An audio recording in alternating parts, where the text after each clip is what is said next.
तो देख लिया थंबनेल, आ गए। 10th चालू कैसे करना है ना, बिल्कुल भी क्लियर नहीं है, क्या करे क्या नहीं करे। 9th तो मजे मजे में निकाल दी, पूरा 9th मजे कर लिया, अब 10th में आ गए, बोर्ड एग्जाम आ गई है, कैसे शुरू करूँ, कुछ पढ़ा नहीं, कुछ समझ में नहीं आ रहा है ना भैया। तो इतने सारे सवालों से बिल्कुल टेंशन नहीं लेने की, आज यहाँ पे सारी चीजें क्लियर हो जाएगी। 10th हम चालू कैसे करें, कैसे करें हम लोग सारे के सारे कॉन्सेप्ट क्लियर, कैसे करें हम जितने भी प्रॉब्लम्स हमें फेस कर रहे हैं। जितनी भी प्रॉब्लम तो हमने 9th में फेस की नहीं ना, 9th में तो सिर्फ मजे मारे थे, ठीक है। 9th में तो सिर्फ मजे किए थे, अब वो मजे एक साल के लिए छोड़ दो, सिर्फ एक साल के लिए कंसिस्टेंट रह जाओ अपने इस बोर्ड के लिए, अपने इस क्लास 10th के लिए, है ना। 2025-26 में कैसे पढ़ना, 2025-26 में कैसे पूछना, पूरा रोड मैप, पूरा रोड मैप दिखाएंगे एकदम, है ना। तो इस वीडियो के शुरुआत से लेकर एंडिंग तक जुड़े रहना। क्या क्या गलतियां नहीं करनी चाहिए, क्या क्या गलतियां नहीं करनी चाहिए, सारी चीजें बताएंगे। क्या क्या चीजें करनी चाहिए वो भी सारी चीजें बताएंगे। क्या नहीं करना चाहिए उस पर ज्यादा ध्यान देना, और क्या करना चाहिए उस पर भी ध्यान देना, ठीक है। मैं हूँ आपका अपना सिद्धार्थ भैया, ठीक है। तो चालू करते हैं। देखो, पहले हम लोग देखेंगे कि हमें कौन सी मिस्टेक्स नहीं करनी चाहिए 10th स्टैंडर्ड में। हम कौन सी गलतियां कर देते हैं ना, हम कौन सी गलतियां कर देते हैं 10th स्टैंडर्ड में, हमें वो नहीं करनी चाहिए, वो ध्यान से देखो। पहला क्या, कि नोट्स ना बनाना। कोई भी सब्जेक्ट हो गया, ठीक है, मैथ्स ले लो, ठीक है, मैथ उठा लिया, फिर साइंस ले लो, एसएस ले लो, इवन ग्रामर जैसा सब्जेक्ट, उसमें भी नोट्स बनाए जाते हैं, हर सब्जेक्ट के नोट्स बनते हैं, याद रखना। तो यहाँ पे है ना, इस भूल में बताए ना, मैथ्स में कैसे नोट्स भैया, मैथ्स में कैसे नोट, मैथ्स में भी नोट्स बनते हैं, ठीक है, मैथ्स में भी नोट्स बनते हैं, ये याद रखना। मैथ्स के प्रॉपर नोट्स होंगे तो आप पढ़ पाओगे। साइंस के तो छोड़ना ही नहीं है, साइंस के भी एकदम प्रॉपर नोट्स बनने चाहिए, याद रखना। तो कुछ बच्चे क्या होते हैं, ऐसी गलतियां कर देते हैं कि भाई नोट्स नहीं बनाएंगे, चले गया फलाना फलाना ढिंगा, ठीक है। नोट्स क्या, जेरोक्स करवा लूंगा और क्या।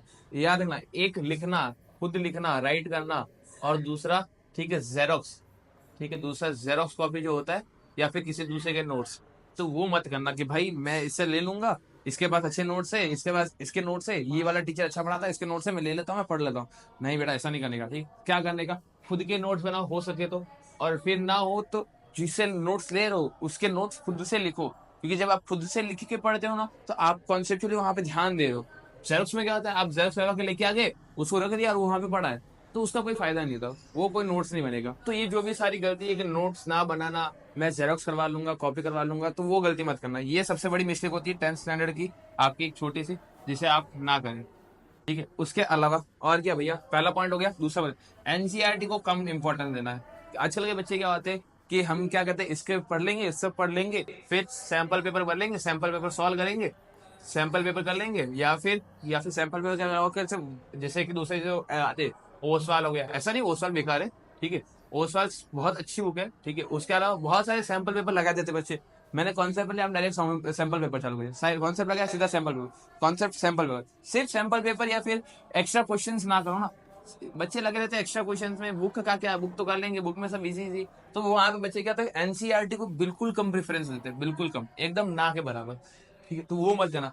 एनसीईआरटी का एक एक सम ना, एक एक सम बहुत इंपॉर्टेंट है, या फिर एक एक क्वेश्चन जो है बहुत ज्यादा इंपॉर्टेंट है। सीआरटी का एक एक क्वेश्चन भी इंपॉर्टेंट है। आप भले साइंस पढ़ रहे हो, भले मैथ्स कर रहे हो, या फिर एसएस ही क्यों ना पढ़ रहे हो, ठीक है, एनसीईआरटी का एक एक लाइन, एक एक क्वेश्चन इंपॉर्टेंट है, ये याद रखना। जब तक आप सब कुछ नहीं करोगे तब तक आपको नहीं आने वाला, ये याद रखना। एनसीईआरटी को पहले प्रेफरेंस देना जरूरी है, उसको पीछे लाइटली मत लेना। NCERT is the most important, ठीक है। एनसीईआरटी ही सबसे ज्यादा इंपॉर्टेंट है, भले आप कौन से भी बोर्ड के अंदर, भले आप सीबीएसई बोर्ड हो, भले आप गुजरात बोर्ड हो, भले आप यूपी के बोर्ड हो, कहीं से भी आप बिलोंग करते हो, कोई भी आईसीआईसी वाले में, कहीं पे भी, एनसीईआरटी ही सबसे ज्यादा जरूरी है आपके साथ। तीसरा, मोबाइल एडिक्शन, आजकल की जनरेशन का सबसे बेकार चीज, मोबाइल एडिक्शन। मोबाइल एडिक्शन में क्या, जैसे कि भैया पूरे दिन है ना इंस्टाग्राम पे रील्स चलती रहती है, ठीक है, यूट्यूब पे शॉर्ट्स चलते रहते हैं, या फिर स्नैपचैट ही चला लेते हैं, स्नैपचैट पे बातें कर लेते हैं थोड़ी, ठीक है। क्या ही पता चलेगा, चैट्स तो डिलीट हो ही जाती है, वरना एक दूसरे को स्नैप भेज ही देते हैं। तो वो सारी गलतियां आप अवॉइड करें, ठीक है, ये सारी गलतियां आप अवॉइड करें, ठीक है। मेनली चैटिंग वगैरह, चैटिंग करना, ठीक है, फिर रील्स वगैरह करना। रील्स देखने बैठो तो कम से कम आपके 2 घंटे 3 घंटे तो निकल जाते हैं। तो आप दिन के सिर्फ 2-3 घंटे बर्बाद कर रहे हो सिर्फ रील्स के अंदर, तो मेरे हिसाब से ये आपकी एक सबसे बड़ी मिस्टेक है, और जो आपका 10th स्टैंडर्ड का रिजल्ट को क्या कर सकती है, एकदम पूरा का पूरा लो कर सकती है, ठीक है। ये आपका रिजल्ट खराब करेगी, ये याद रखना, कंफर्म है। हो सके तो आप, मैं ऐसा ना बोल रहा हूँ मोबाइल पूरा ही छोड़ दो, पूरा ही बंद कर दो, ऐसा नहीं बोल रहा हूँ। मैं क्या बोल रहा हूँ, इतना ध्यान रखो। देखो, मेरा कहने का सिर्फ इतना ही तात्पर्य है या फिर इतना ही मतलब है कि आप मोबाइल देखो तो आप है ना एक लिमिट सेट कर दो कि भाई मैं पूरे दिन में सिर्फ 1 घंटा या है 2 ही घंटा मोबाइल चलाऊंगा बस। ठीक है, उसमें भी अगर मेरे को कुछ काम की चीजें दिखेगी तो मैं उसको पहले प्रेफरेंस दूंगा।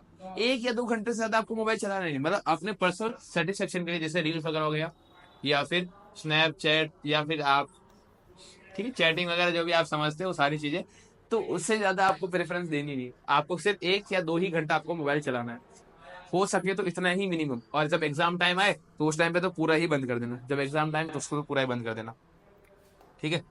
नेक्स्ट क्या है, अगला क्या है, अगला भैया, अगला ये है इग्नोर द डिफिकल्ट टॉपिक्स। क्या होता है, कुछ बच्चे ऐसे होते हैं कि जो टॉपिक्स वगैरह होते हैं ना, जो उसको इग्नोर करना चालू कर देते हैं। जैसे कि कोई कॉन्सेप्ट है समझ में नहीं आ रहा, मैथ से, मैथ के मैंने 4 सवाल बना ली भैया, लेकिन 5वां सवाल इतना डिफिकल्ट है, मैं क्या करूँ, उसको छोड़ दूँ?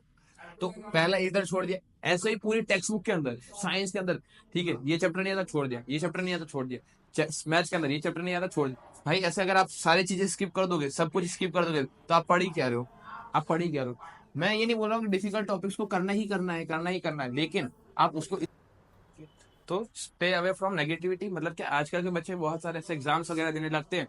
ठीक है, एग्जाम्स एग्जाम्स दी, एग्जाम में आगे 40 मार्क्स, ठीक है, 30 मार्क्स, ऐसे मार्क्स आने की वजह से क्या होता है, उनकी प्रेजेंस ऑफ माइंड में नेगेटिविटी बढ़ जाती है। एक ऐसी नेगेटिविटी आ जाती है कि भाई अब हम स्कोर नहीं कर पाएंगे, ना हम पढ़ पाएंगे। तो अब स्कोर ही नहीं होगा, हम पढ़ ही नहीं पाएंगे, तो पहले से ही सोच लेते कि हमें नहीं होगा, हमसे होगा नहीं। तो डोंट गिव अप ना, ठीक है, डोंट गिव अप। अपने आप को है ना कम ना समझो, आप बहुत बड़े 30 मार खान हो। ठीक है, ठीक है, डोंट गिव अप। गलती से भी गिव अप नहीं करना है। मार्क्स नहीं आ रहे, फिर पढ़ूंगा, फिर लाऊंगा, नहीं आ रहे फिर भी पढ़ूंगा, फिर भी लाऊंगा। पढ़ना है मुझे बस, मार्क्स आए ना आए मुझे बस पढ़ना है। ठीक है, कर्म किए जाओ, फल की चिंता ना करो, बस वही वाला खेल है, पढ़ते जाओ, बाकी है ना जो होगा देखा जाएगा लास्ट टाइम पे। ठीक है, do not take leave. Do not take leave का मतलब क्या, कि आप अगर एक पहले 1 हफ्ता एकदम कंसिस्टेंटली पढ़ा, पूरा 1 हफ्ता 2-2 घंटे, मैं 2 घंटे सेल्फ स्टडी करूंगा, रात के 11 बजे से 2 बजे तक, 10 बजे से 12 बजे तक मैं कंसिस्टेंटली पढ़ा। फिर 1 हफ्ते के बाद वापस वही गैप आ गया। ठीक है, गैप आना चालू हो गया, फिर आप लोगों ने 1 हफ्ते तक कुछ नहीं पढ़ा, फिर वापस मैंने थोड़ा सा मोटिवेशन आता है। क्या मोटिवेशन है, थोड़ा सा पढ़ लेता हूँ, थोड़ा तो पढ़ लेता हूँ। ठीक है, फिर एक दिन पढ़ोगे, फिर नेक्स्ट डे वापस वही। ठीक है, तो ऐसे आप लीव लोगे तो आप क्या, आपके अंदर जो आलस बनना है ना, ठीक है, आप जो आलसी बन रहे हो ना, तो वो ज्यादा बढ़ जाएगा, आप बहुत ज्यादा आलसी होने लगे। फिर आपका पढ़ने का मन नहीं करेगा, मूड ही नहीं करेगा, क्या ही पढ़ना है यार, मैं पढ़ लूंगा, कल पढ़ लूंगा। तो वो जो कल वाली आदत है ना, जो बोलते हैं ना कि कल पढ़ लूंगा, ठीक है, वो गलती मत करना, क्योंकि कल किसी का आया नहीं, आज तक किसी का कल नहीं आया। तो जो है वो आज ही पढ़ना, पढ़ूंगा तो आज ही पढ़ूंगा, वरना नहीं पढ़ूंगा, सिंपल सी बात है। पढ़ूंगा तो आज से ही पढ़ूंगा, एक भी दिन लीव नहीं लूंगा, जब तक कोई इमरजेंसी नहीं आ जाती। ठीक है, जब तक कोई इमरजेंसी नहीं आ जाती तब तक मैं कुछ नहीं पढ़ूंगा, ये याद रखना। मैं सब कुछ पढ़ूंगा जब तक इमरजेंसी नहीं आ जाती। ठीक है, तब तक तो मैं पढ़ूंगा ही पढ़ूंगा। ठीक है, अगर बाई चांस कोई इमरजेंसी आ जाती है तो हमें लीव लेनी पड़ती है, तब तक कंसिस्टेंट रहना जरूरी है। ये कुछ गलतियां थी जो आप लोगों को नहीं करनी थी। अब क्या है, यहाँ पे बता देते हैं एकदम। ठीक है, कि 10 स्टैंडर्ड हमें कैसे चालू करना चाहिए। तो देखो भाई, सिंपल सी बात है। ठीक है, सेट योर गोल, पहले अपना टारगेट कंप्लीट रखो, अपना टारगेट क्लियर रखो। टारगेट का मतलब क्या, मुझे टेंथ के अंदर 92% चाहिए, मुझे टेंथ के अंदर 92% चाहिए, कैसे भी लाऊं। टारगेट कंप्लीट 80%, 95%, 97%, और आते भी है। हाँ? ऐसा नहीं कि खाली लिख दिया, नहीं, माइंड क्लियर है मेरा कि मुझे करना है तो करना है, तो करना है, कल नहीं तो आज तो करना ही, मुझे करना है बस। जब तक ये मन में फीलिंग नहीं आएगी कि हाँ भाई करना है, तब तक तो ये रिजल्ट है ना, लिखो मत।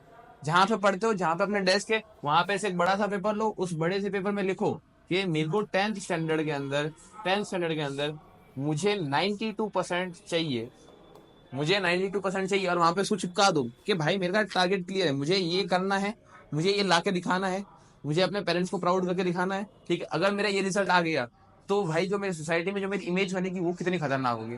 अगर मेरा रिजल्ट आ गया, जो मेरे आजू बाजू के जो रिश्तेदार है, जो मेरे रिलेटिव्स है, जो मेरे को बोलते थे कि भाई ये किसी काम का नहीं है, पूरे दिन घर में पड़े रहता है, किसी काम का नहीं है, कुछ नहीं होता, तो उनका मुंह बंद कराने के लिए ये रिजल्ट बहुत है। उनका मुंह बंद कराने के लिए रिजल्ट नहीं। ठीक है, रिलेटिव्स बहुत बोलेंगे भाई, अगर तुम्हारा रिजल्ट थोड़ा भी खराब आ गया ना, तो रिलेटिव्स ताने दे दे के मार देंगे, बोलेंगे क्या पढ़ा, क्या शर्मा जी आपके लड़के ने क्या ही किया, क्या ही उखाड़ दिया आपके लड़के ने। हाँ मिश्रा जी, आपका लड़का तो बोलता था मैं ये कर लूंगा, वो कर लूंगा, ऐसा कर लूंगा, रिजल्ट तो आ नहीं रहा आपके लड़के का, क्या ही कर लेगा वो। हाँ, तो उन रिलेटिव्स के मुंह बंद करने के लिए ये रिजल्ट, ये स्कोर चाहिए। उन रिलेटिव्स का मुंह बंद करने के लिए ये स्कोर चाहिए। जब तक ये स्कोर नहीं आएगा, बैठा लो माइंड में, मेरा सेट गोल है, ये ला के दिखाऊंगा। कुछ भी हो जाए दिन रात पढ़ूंगा लेकिन ये रिजल्ट ला के दिखाऊंगा, है ना। तो ये पहला आपका, ठीक है।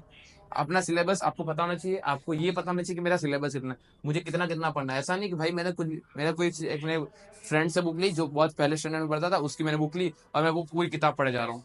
तो वो मेरा सिलेबस ही नहीं, मेरा ऑलरेडी 30% रिड्यूस हो चुका है, तो मेरा वो सिलेबस ही नहीं, तो मैं वो क्यों पढ़ूँ, है ना। तो आपको अपना सिलेबस पता होना चाहिए। सेल्फ स्टडी, ठीक है, it is a most important thing. Self study, self study से क्या होता है भाई, देखो भाई सेल्फ स्टडी ना बहुत ज्यादा जरूरी क्यों है, ये जरूरी इसलिए है क्योंकि आप लोग सेल्फली क्या पढ़ते हो ना, ठीक है, आप सेल्फ स्टडी बहुत ज्यादा जरूरी है, ये जरूरी है। आप, मैं ना कोई भी ट्यूशन क्लासेस, आपके जो भी ट्यूशन क्लासेस है या फिर स्कूल की बात नहीं कर रहा हूँ, ये जो आप टाइम पढ़ते हैं ये अलग चीज है, ठीक है।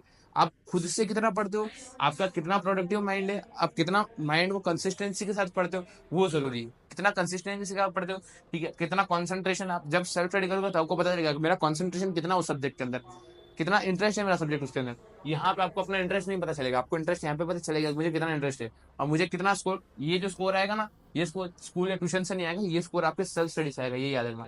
आपका जो भी ये स्कोर है ना 92 मार्क्स का, ये स्कोर कहाँ से आएगा, आपके सेल्फ स्टडी से आएगा, ठीक है। तो इन जो ठीक है, ये भी गलती है कि, है ना, कि हम लोग सेल्फ स्टडी नहीं करते, खाली स्कूल ट्यूशन में जो पढ़ा वो पढ़ लेते हैं, बस उतना बहुत है, हमने एक बार में पढ़ लिया बहुत है, वो नहीं करना, ठीक है, वो एक बड़ी गलती हुई है। उसके अलावा, ठीक है, फोकस ऑन एनसीईआरटी, मैंने आपको पहले ही बोला था ना कि एनसीईआरटी पे सबसे ज्यादा फोकस है, क्योंकि इसको फर्स्ट प्रायोरिटी दे, है ना, हमने जब गलती है ना, ठीक है, एनसीईआरटी पे सबसे ज्यादा, पहले आप एनसीईआरटी को ही रट लो, ठीक है। आपकी कम से कम ना, कम से कम पूरे साल के अंदर कम से कम आपका हर एक क्वेश्चन 4 से 5 बार सॉल्व हो जाना चाहिए, या फिर आपकी एनसीईआरटी बुक जो है वो कम से कम 4 से 5 बार कंप्लीट हो जानी चाहिए। एक बार कर ली पूरी एनसीईआरटी, फिर से उसी एनसीईआरटी को लेकर पढ़ो। मैथ्स कर रहे हो, मैथ्स का पहला चैप्टर उठा, दूसरा तीसरा चौथा पांचवा जैसे कि लास्ट 14 चैप्टर तक, फिर वापस उसी मैथ्स की बुक को अगले 10 दिन या एक महीने बाद वापस पहले चैप्टर से करो। एक ही दिन में पूरी बुक निपटा दो, एक ही दिन में, हो सके तो 2 दिन में, ठीक है। तो वो करना कि एनसीईआरटी को 4 से 5 कंप्लीट कर दो, भले वो साइंस हो, साइंस की एक एक लाइन, ठीक है। कोई भी है ना रात को थप्पड़ मार के उठा देना और बोले साइंस का ये लाइन बता, तो आपको याद होना चाहिए कि मेरे को साइंस की इस लाइन में ऐसा वर्ड लिखा था, ठीक है। इतना ना हो तो इतना रखना कि भाई ये अगर मेरे को बोला कि डाइजेस्टिव सिस्टम है, तो मेरे को कोई रात को उठा दे तो मैं पूरा डाइजेस्टिव सिस्टम बना के उसको एक्सप्लेन कर सकूँ, इतना पढ़ लेना बस। नेक्स्ट क्या, रिवाइज रेगुलरली, मतलब आप रेगुलरली उसी चीज को पढ़ते हो। मैंने इसको बोला 4 से 5 बार कंप्लीट नहीं, उसका मतलब क्या कि आपको 4 से 5 बार पढ़ने के बाद आपकी एनसीईआरटी इतनी अच्छे से ढंग से क्लियर हो जाएगी कि आपको कोई भी कहीं से भी उठा के सवाल दे देना तो आप उसमें रुकोगे नहीं, कहीं पर अटकोगे नहीं। तो वो ध्यान रखना, आपको रेगुलरली रिवाइज करते रहना चीजों को, वापस एक ही बार में सारी चीजें समझ में नहीं आती, याद रखना।